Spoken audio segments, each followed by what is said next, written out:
نحمده ونصلي على رسوله الكريم اما بعد فاعوذ بالله من الشيطان الرجيم بسم الله الرحمن الرحيم يا ايها الذين آمنوا اصبروا وصابروا ورابطوا لعلكم تفلحون سبحان ربك رب العزة عما يصفون وسلام على المرسلين والحمد لله رب العالمين اللهم صل على سيدنا ومولانا محمد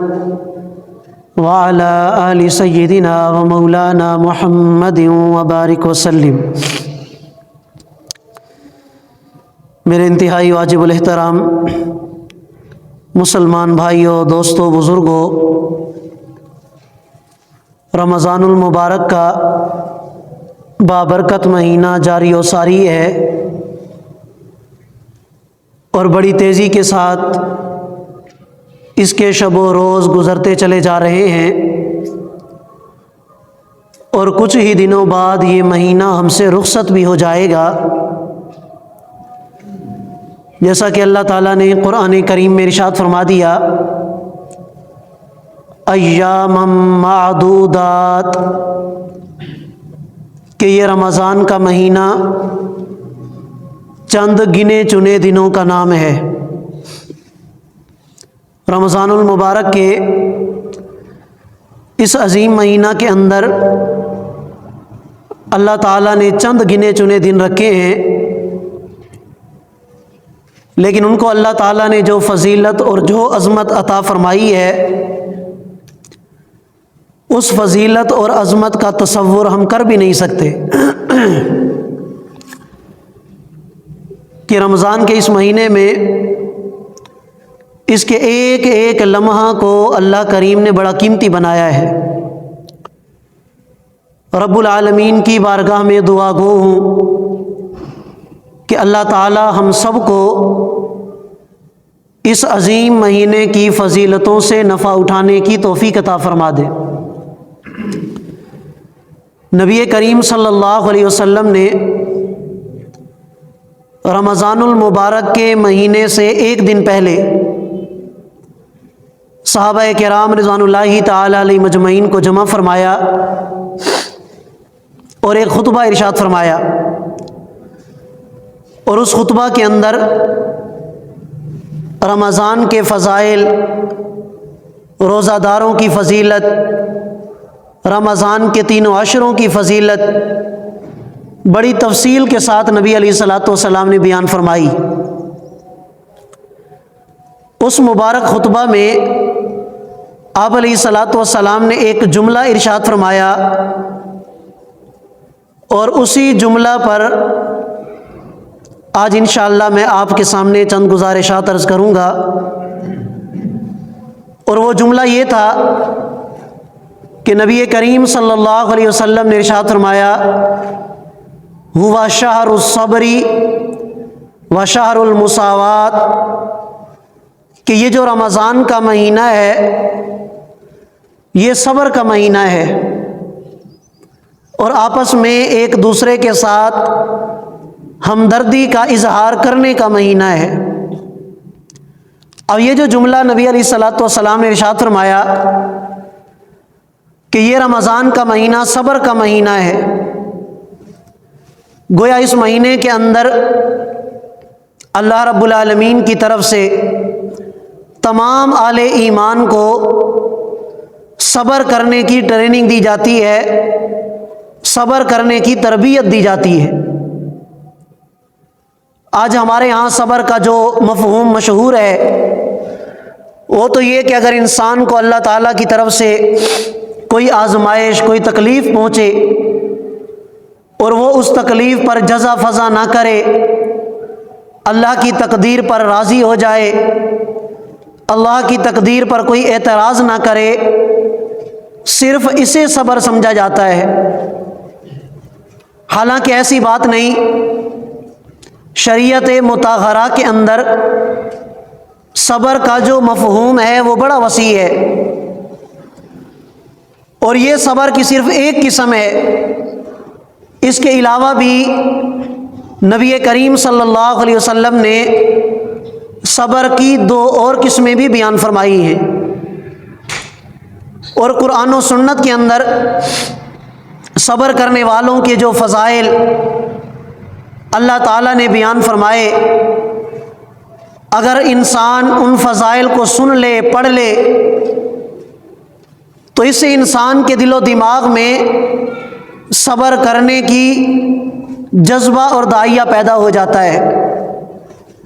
چنانچہ قرآن کریم کے اندر اللہ تعالیٰ نے جنت والوں کے جن انعامات کا ذکر فرمایا، تو ساتھ ہی اللہ تعالیٰ نے یہ بات ذکر فرمائی، اولئک یجزون الغرفۃ بما صبروا، کہ جنتیوں کو یہ جو انعامات ملے ہیں اور یہ جو جنت کے بالا خانے انہیں عطا کیے جا رہے ہیں،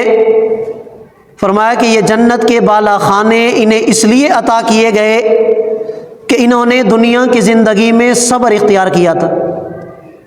اس صبر کی بدولت اللہ تعالیٰ نے انہیں جنت کے یہ بالا خانے عطا فرمائے۔ پھر قرآن کریم کے اندر اللہ تعالیٰ نے صرف صبر کرنے کا حکم نہیں دیا، بلکہ یہ بھی حکم ارشاد فرمایا کہ اے ایمان والو، تم خود بھی صبر کرو اور ایک دوسرے کو صبر کرنے کی دعوت دو۔ یا ایھا الذین آمنوا اصبروا وصابروا، خود بھی صبر کرو اور ایک دوسرے کو صبر کرنے کی دعوت بھی دو۔ بے شمار فضائل اللہ تعالیٰ نے قرآن و سنت میں صبر کرنے پر ارشاد فرمائے ہیں۔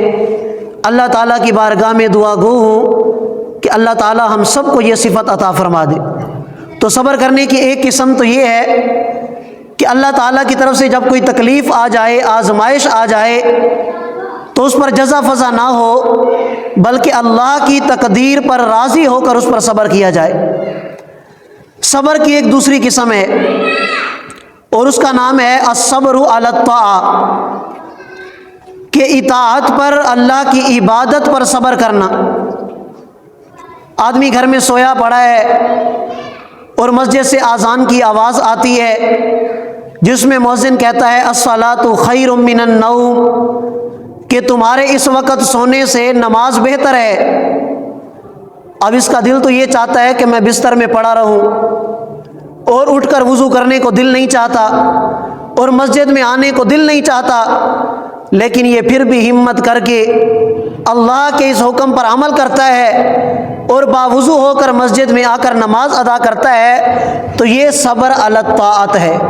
یہ صبر علی العبادت ہے، گویا اس نے عبادت پر صبر کیا۔ اسی طرح اللہ کا کوئی اور حکم ہے، اللہ تعالیٰ نے رمضان میں ہمیں حکم دیا کہ روزے رکھو۔ اب دل چاہتا ہے کہ یار سارا دن کیسے بھوکا رہوں گا،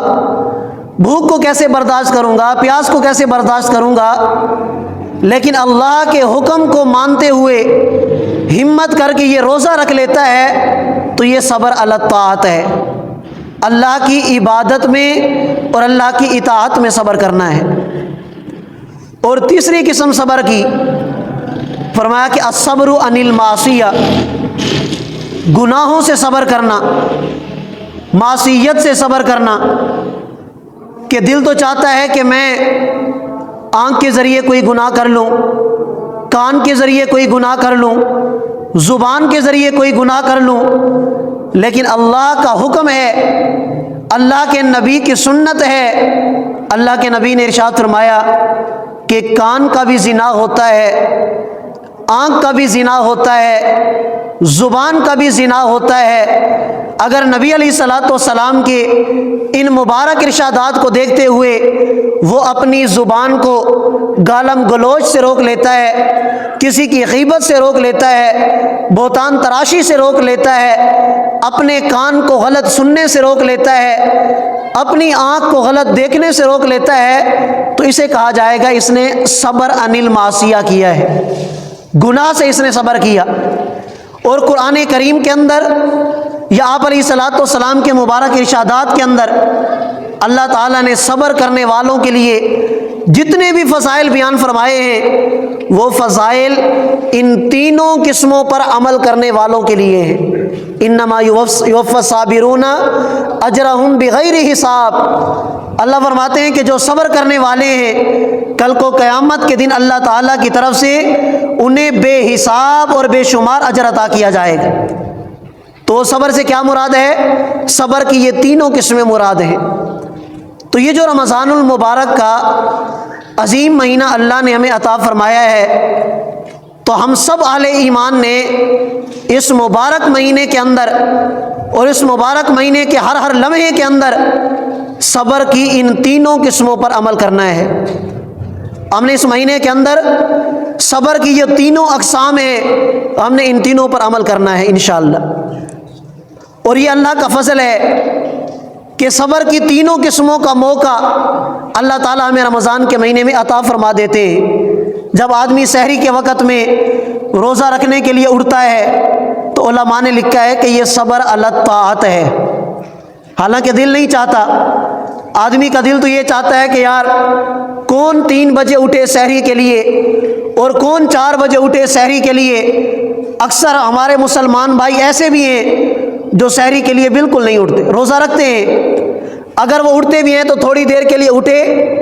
اور پانی کا ایک گلاس پی لیا یا دودھ کا ایک گلاس پی لیا اور پھر سو گئے۔ حالانکہ یقین جانیے نبی علیہ الصلوۃ والسلام کا مبارک ارشاد ہے، ان اللہ و ملائکتہ یصلون علی المتسحرین، کہ اللہ اور اس کے فرشتے سحری کرنے والوں پر رحمت نازل فرماتے ہیں۔ اور نبی علیہ الصلوۃ والسلام کا مبارک فرمان ہے، آپ علیہ الصلوۃ والسلام نے ارشاد فرمایا کہ سحری کا کھانا کھایا کرو، اس لیے کہ سحری کے کھانے میں اللہ نے برکت رکھی ہے۔ تو سحری کا یہ جو اہتمام ہے، سحری کا اہتمام کرنا یہ بھی سنت ہے۔ اور آپ علیہ الصلوۃ والسلام باقاعدہ سے صحابہ کرام کو اس چیز کی ترغیب دیا کرتے تھے۔ تو خواہ سستی اور غفلت کو بنیاد بنا کر آدمی اتنی بڑی برکت سے محروم ہو جائے اور پھر اللہ کی رحمت، اللہ کے فرشتوں کی طرف سے جو رحمت کی دعا کی جاتی ہے اس سے بندہ خواہ محروم ہو جائے تو یہ بڑی معرومی کی بات ہے۔ اب رمضان کا مہینہ کتنا بابرکت مہینہ ہے، ہم تو اس کی ایک ایک گھڑی کے محتاج ہیں۔ یقین جانیے اتنا تیزی سے گزرتا چلا جا رہا ہے، آج رمضان کا دوسرا جمعہ آ چکا ہے اور آگے صرف 2 جمعے آئیں گے تو پتہ بھی نہیں چلے گا یہ دن گزر جائیں گے۔ تو ہمیں تو رمضان کی ایک ایک لمحے کی برکت کی ضرورت ہے، رحمت کی ضرورت ہے۔ تو فرمایا کہ سحری کا کھانا کھایا کرو، سحری کے کھانے میں اللہ نے کیا رکھی ہے؟ برکت رکھی ہے۔ تو یہ جو سحری کے وقت میں ہم اٹھتے ہیں یہ صبر علی الطاعت ہے۔ اور پھر کیا ہوتا ہے، اکثر مسلمان سحری کا کھانا کھا کے سو جاتے ہیں اور کہتے ہیں کہ جی نماز میں تو ابھی بڑا وقت ہے، جماعت کے ساتھ نماز نہیں پڑھتے، اور جب نماز کا وقت ختم ہونے لگتا ہے اس وقت اٹھ کر اپنی اکیلے نماز پڑھ لی، مسجد میں آ کر انفرادی نماز پڑھ لی۔ کتنی بڑی معرومی کی بات ہے۔ حالانکہ جماعت کا اہتمام مساجد میں سحری کے وقت کے بعد اس لیے کیا جاتا ہے تاکہ سارے مسلمان جماعت کے ساتھ نماز پڑھ لیں، اور اگر پھر بھی جماعت کے ساتھ نماز آدمی نہ پڑھے تو یہ بڑی معرومی کی بات ہے۔ تو یہ صبر علی الطاعت ہے جو اللہ تعالیٰ اپنے فضل اور کرم سے اکثر مسلمانوں کو عطا فرما دیتے ہیں۔ اور دوسرا ہے صبر علی المصیبہ، تکلیف پر صبر کرنا۔ جب مسلمان روزہ رکھتا ہے اور سارا دن بھوکا رہتا ہے، سارا دن پیاس برداشت کرتا ہے تو یہ بھی تو تکلیف ہے۔ اب بھوک کی تکلیف برداشت کرتا ہے، پیاس کی تکلیف برداشت کرتا ہے، اللہ تعالیٰ اسے صبر علی المصیبہ، یہ جو صبر کی قسم ہے اس کا اجر اور ثواب خود بخود عطا فرما دیتے ہیں۔ اب کتنی بڑی بات ہے کہ صبر علی الطاعت، اس کا ثواب بھی ہر روزے دار کو مل جاتا ہے۔ صبر علی المصیبہ، اس کا ثواب بھی اللہ تعالیٰ ہر روزے دار کو اپنے فضل اور کرم سے عطا فرما دیتے ہیں۔ صرف ایک صبر ہے کہ جس کے کرنے کی ہمیں ضرورت ہے، اور وہ صبر ہے صبر عن المعصیہ، اپنے آپ کو گناہوں سے بچانا۔ اور اسی کا مطالبہ اللہ تعالیٰ نے قرآن کریم کے اندر ہم سے کیا ہے، یا ایھا الذین آمنوا، اے ایمان والو، کتب علیکم الصیام، تمہارے اوپر روزوں کو فرض کیوں کیا گیا؟ لعلکم تتقون، کہ تمہارے اوپر روزے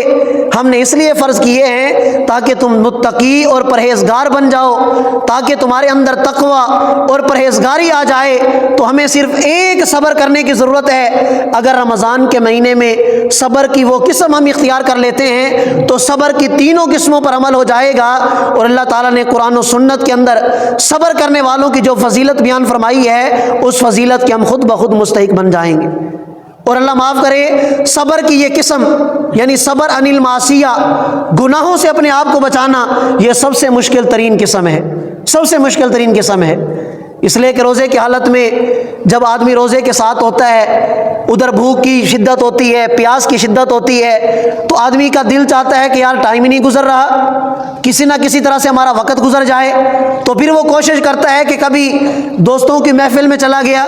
اور کبھی اس نے موبائل اٹھا لیا ٹائم پاس کرنے کے لیے۔ اس لیے کہ آج تو ہماری حالت تو یہ ہے کہ اللہ معاف کرے، جس چیز پر ہمیں اپنا ٹائم قیمتی بنانا چاہیے تھا اس چیز کی طرف تو ہم نہیں آتے۔ میرا مقصد قرآن ہے، یعنی اگر ہمارے پاس وقت ہے اور روزے کی حالت میں ہم ہیں تو پھر ہمیں چاہیے کہ ہم قرآن کی تلاوت میں کیوں نہ لگیں۔ اگر ہم ایک سپارہ تلاوت کرتے ہیں عام روٹین میں اور ہمارے پاس وقت زیادہ ہے تو ہم 2 سپارے تلاوت کیوں نہ کریں، ہم 3 سپارے تلاوت کیوں نہ کر لیں۔ اگر ہمارے پاس وقت ہے اور ہمارا وقت نہیں گزر رہا تو ہم اپنے وقت کو قیمتی کیوں نہ بنائیں۔ یہ ایک ہی تو مہینہ ہے اور اس ایک ہی مہینے میں ہم اللہ تعالیٰ سے اپنی مغفرت کیوں نہ کروا لیں۔ استغفار کی ایک تسبیح پڑھ لیں، سبحان اللہ کی ایک تسبیح پڑھ لیں، لا حول ولا قوت الا باللہ کی ایک تسبیح پڑھ لیں۔ یہاں ایک تسبیح پڑھی جائے گی اور وہاں اللہ تعالیٰ اپنے فضل اور کرم سے ایک نیکی کا ثواب 10 گنا نہیں بلکہ 10 گنا سے بڑھا کر 700 گنا تک اللہ تعالیٰ ثواب عطا فرماتے ہیں۔ اور پھر روزے دار کے بارے میں تو اللہ تعالیٰ کا اعلان ہے کہ روزہ دار روزہ میرے لیے رکھتا ہے تو میں روزے دار کو بدلہ بھی اپنے ہاتھ سے عطا کروں گا۔ اور ایک حدیث پاک کے اندر تو یہاں تک بھی آتا ہے، اللہ کریم ارشاد فرماتے ہیں کہ روزہ دار جب روزہ رکھتا ہے تو روزہ رکھ لینے کے بعد اللہ تعالیٰ اس کے بدلے میں اپنی ذات اس روزے دار کو عطا فرما دیتے ہیں۔ تو یہ کتنی فضیلت کی بات ہے کہ روزے کے بدلے میں اللہ کی ذات ہمیں مل جائے، روزے کے بدلے میں وہ ذات ہمیں مل جائے جو کائنات کے ذرے ذرے کی مالک ذات ہے۔ اگر وہ ذات ہمیں مل گئی تو ہمیں دنیا کی اور آخرت کی اور کسی نعمت کی ضرورت نہیں ہے۔ جب وہ اللہ مل جائے گا تو دنیا کی ساری نعمتیں بھی ہماری ہیں اور آخرت کی ساری نعمتیں بھی ہماری ہیں۔ تو اس لیے اللہ تعالیٰ نے روزے کی حالت میں ہم سے صرف ایک ہی چیز کا مطالبہ کیا ہے، اور وہ چیز کیا ہے کہ اے ایمان والو، روزہ بھی رکھنا ہے تم نے، اور اس روزے کی حالت میں تم نے اپنے آپ کو گناہوں سے بھی بچانا ہے۔ اور مقصد کیا ہے کہ جب 29 دن رمضان کے یا رمضان کے یہ 30 دن تم روزے رکھو گے اور روزے کی حالت میں اپنے آپ کو تم گناہوں سے بچنے کی عادت اپنے اندر ڈالو گے تو انشاءاللہ پھر اگلا سارا سال تمہاری یہ روٹین بن جائے گی کہ تم اپنے آپ کو اللہ تعالیٰ کی نافرمانی سے بچا کر گزارو گے۔ روزے کی حالت میں اللہ معاف کرے اگر ہم گناہوں سے نہ بچے تو رمضان کے علاوہ باقی مہینوں میں ہم گناہوں سے کیسے بچ سکتے ہیں؟ اس مہینے کے اندر تو مسلمان کا دل نرم ہوتا ہے، مسلمان کا دل مسجد کی طرف مائل ہوتا ہے، مسلمان کا دل قرآن کی تلاوت کی طرف، اللہ کے ذکر کی طرف، توبہ اور استغفار کی طرف مائل ہوتا ہے۔ اگر اس مہینے میں ہم نے اپنے آپ کو گناہوں سے نہ بچایا، اگر اس مہینے میں ہم نے اپنے آپ کو اللہ کے ساتھ ہم نے اپنا رشتہ مضبوط نہ کیا تو یقین جانیے باقی 11 مہینوں میں ہم اللہ سے اپنا تعلق مضبوط نہیں کر سکتے۔ تو اس بات پر اللہ کا جتنا بھی شکر ادا کریں کم ہے کہ یہ عظیم مہینہ اللہ نے ہمیں عطا فرمایا، اور روزوں کی برکت سے صبر کی 2 قسموں پر تو عمل ہو جاتا ہے، صبر علی الطاعہ اور صبر علی المصیبہ۔ اب ہم نے جو تیسری قسم ہے صبر عن المعصیہ، یعنی اپنے آپ کو گناہوں سے بچانا، انشاءاللہ اس پر عمل کریں گے تو رمضان کا جو مقصد ہوگا وہ مقصد ہمیں حاصل ہو جائے گا۔ تو انشاءاللہ یہ رمضان بھی صحیح گزرے گا اور آگے زندگی بھی اللہ تعالیٰ انشاءاللہ اس میں بھی برکت عطا فرمائیں گے اور وہ زندگی بھی صحیح گزرے گی۔ اللہ تعالیٰ کی بارگاہ میں دعا گو ہوں کہ اللہ تعالیٰ ہم سب کو سمجھنے اور عمل کرنے کی توفیق عطا فرمائے۔ وآخر دعوانا الحمدللہ رب العالمین۔ جزاکم اللہ خیر۔